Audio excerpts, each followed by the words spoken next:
Wednesday, August 1st, 2007. Published by John Leary.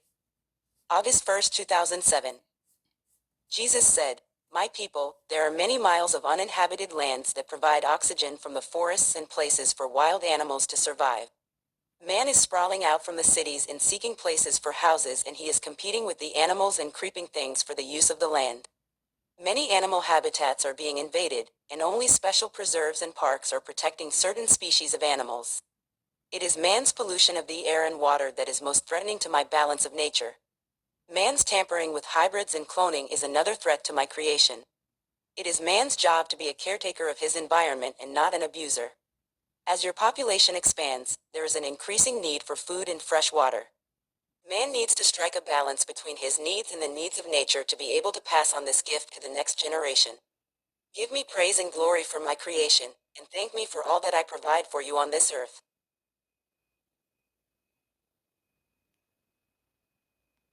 Thursday, August 2nd, 2007. St. Peter Julian Amerd.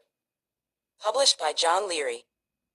Jesus said, "My people, in the time of Moses he erected a tent for a dwelling place for the Ark of the Covenant that contained the tablets of the Ten Commandments. This tent was temporary as the Hebrews moved through the desert.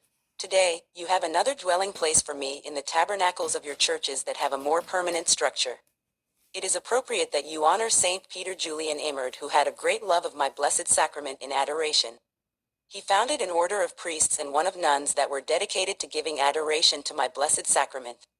You always have me present among you in my Eucharist at communion and in my tabernacles that contain my consecrated hosts. In these evil days I ask you to be protective of my consecrated hosts, so they do not fall into the hands of those who desecrate my hosts in black masses. Be on guard for any signs of people trying to break into my tabernacles. There is a constant battle between good and evil, and the demons know full well of the spiritual power in my consecrated hosts." Prayer Group.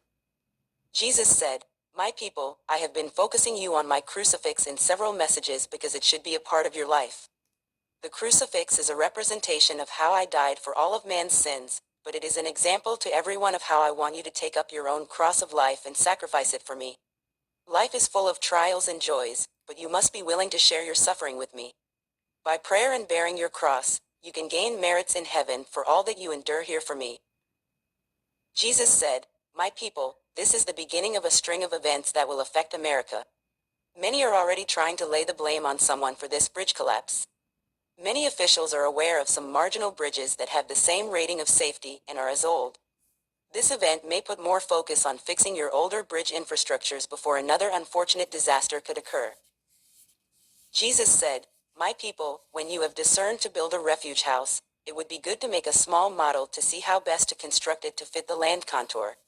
I will be guiding your hands in this special construction. I will also provide the land and the financing to bring this plan to fruition. Pray for my help in every stage of this construction and you will see the result of my hands."